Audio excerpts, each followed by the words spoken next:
పెళ్ళైనా పండగైనా వేడుక ఏదైనా పట్టుచీరల ప్రత్యేక వేదిక వారాహి సిల్క్స్.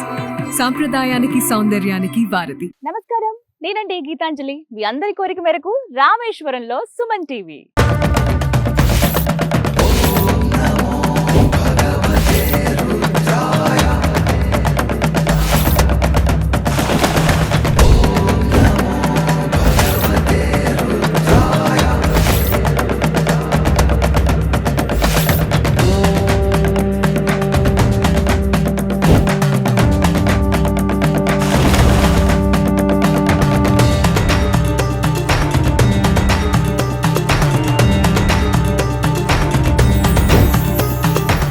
రామేశ్వరంలో సుమన్ టీవీ.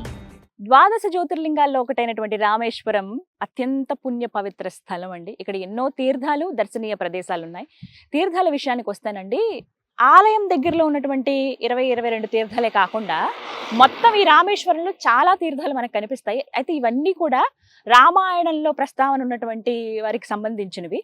ప్రస్తుతం నేనున్నాను సుగ్రీవ తీర్థం.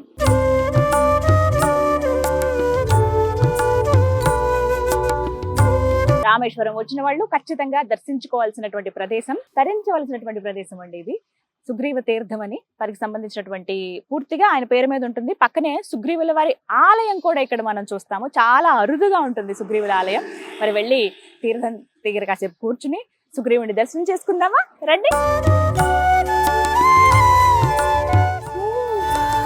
ఎంత బాగుందండి అసలు. నేను చూసినటువంటి తీర్థాలన్నింటిలో అత్యంత సుందరమైనది సుగ్రీవ తీర్థం. చాలా చాలా బాగుంది. అసలు ఇక్కడే కూర్చుని పోవాలనిపిస్తుంది. తామర పుష్పాలు అలా ఇప్పుడిప్పుడే వికసించాయి, కొన్ని అయితే కొన్ని అలా అక్కడే వాడిపోయాయి. ఎవరు ఏమి డిస్టర్బ్ చేయట్లేదు వాటిని, అందుకే అలా ఉండిపోయాయి అనమాట.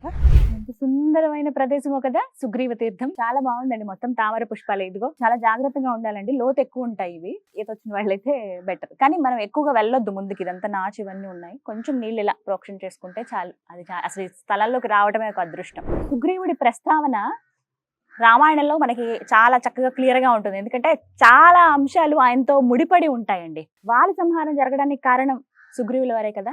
సుగ్రీవుడికి రాజైన తర్వాత ఆయన శ్రీరాముల వారిని విస్మరిస్తారట. ఎంత సహాయం చేశారు అవన్నీ వదిలేసి రాజభోగాల్లో ఆయన ఉండిపోతారు. అప్పుడు హనుమంతుల వారు సుగ్రీవుడి దగ్గరికి వెళ్తారంట. నువ్వు రాజవ్వడానికి కారణమే రామయ్య.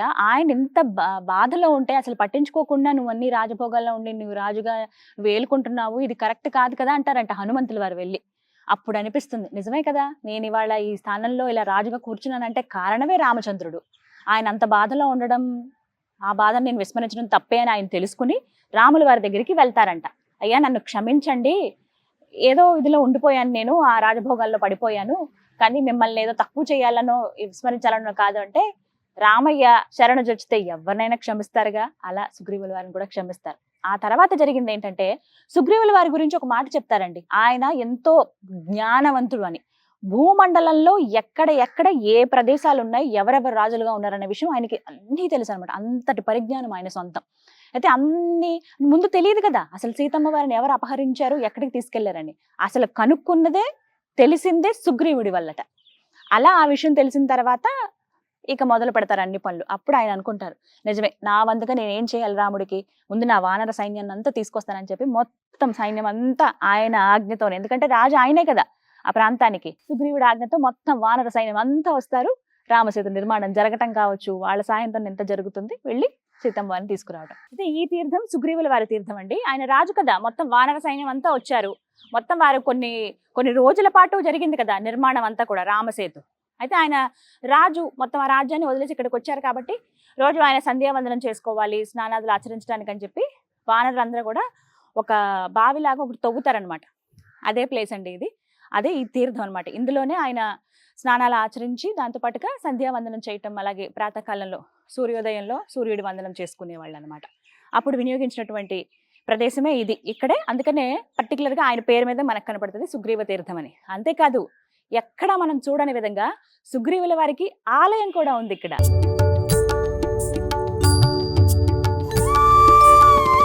తామరాకు మామూలుగా మనకి ఏదైనా విషయం ప్రస్తావించేటప్పుడు మనకి ఒక మాట చెప్తూ ఉంటారు, నీ జీవితం ఎప్పుడు కూడా తామరాకు పైన నీటి బొట్టులా ఉండాలి.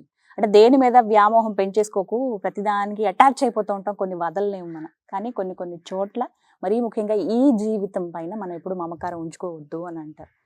ఆత్మే కదా, శరీరం దేవుంది, కాలిపోతుంది, ఆత్మ ఎప్పటికీ అలాగే ఉండిపోతుంది. దానికి ఎగ్జాంపుల్గా చెప్తారు కదా, నేను అందుకే ఒక్కటి చూపిద్దాం అనుకున్నా. ఇగో ఇలా ఉండాలి తామరాకు పైన నీటి బొట్టులా మన జీవితము అని. అసలు ఈ సృష్టిలో భలే క్రియేషన్ కదా దేవుడిది, అన్నీ నాకు భలే వింతగా అనిపిస్తున్నాయి. మన చిన్నప్పటి నుంచి చూసేదే కాదనట్లేదు, కానీ వయసు పెరుగుతున్నప్పుడు మనకి జ్ఞానం వచ్చినప్పుడు అప్పుడు అర్థమైతే ఓహో ఈ మాట ఎందుకు చెప్పారా, వీటికి ఎందుకు చెప్పారా అనేది ఇప్పుడు రిలేట్ చేసుకుంటే మన లైఫ్కి అర్థం అవుతున్నాయి అనమాట. ఇగో చూస్తే నాకు అదే అనిపించింది. అసలు ఏవి క్యాచ్ చేయదు, ఏమీ లేనట్టుగా ఇలా ఉండాలంట లైఫ్లో. సరదాగా ఇక్కడ కనిపించాయి, అందుకే మీకు చెప్తున్నాను. తామర పుష్పం ఖచ్చితంగా మనం సమర్పిస్తాం కదా అమ్మవారికి, అలాగే వెంకటేశ్వర స్వామికి, శివయ్యకి, అందరికి పూజలో చాలా అరుదుగా మనకు దొరుకుతాయండి, చాలా అరుదు. ఇప్పుడు నేనున్నటువంటి రామేశ్వరంలో సుగ్రీవ తీర్థంలో ఇప్పుడు మీరు చూడొచ్చు ఇవి తామర ఒత్తులు అని అంటారు. విన్నారా మీరు? నేను ఈ మధ్య ఎక్కువగా ఇవి చూస్తుంటే వీడియోస్ ఏమైనా చూసినా తామర ఒత్తులతో దీపం వెలిగించండి, లక్ష్మీ అమ్మవారికి చాలా మంచిదని, వెంకటేశ్వర స్వామికి మంచిదని చెప్తారు కదా. అసలు ఒత్తులు ఎలా తయారు చేస్తారా అని చూస్తే ఒక దగ్గర నేను గమనించానండి, పుష్పం నుంచే తీస్తారు అవి. ఎలా అంటే ఇప్పుడు ఈ కాడుందా,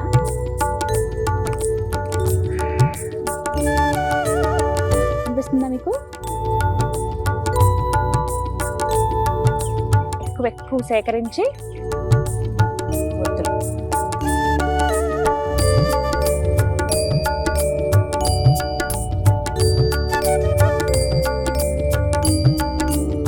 అలాగా ఆవు నేతిలో కానీ నువ్వుల నూనెలో వేసి వెలిగిస్తారన్నమాట. ఇలా ఇలా ఎన్నైనా మనకు వస్తాయి. సుగ్రీవ తీర్థం ఇప్పటివరకు మనం చూసాం కదా, పక్కగానే సుగ్రీవుల వారి ఆలయం అండి, నూతనంగా నిర్మించారు. మనకు అర్థమవుతుంది చూడండి, రీసెంట్ కన్స్ట్రక్షన్ అని.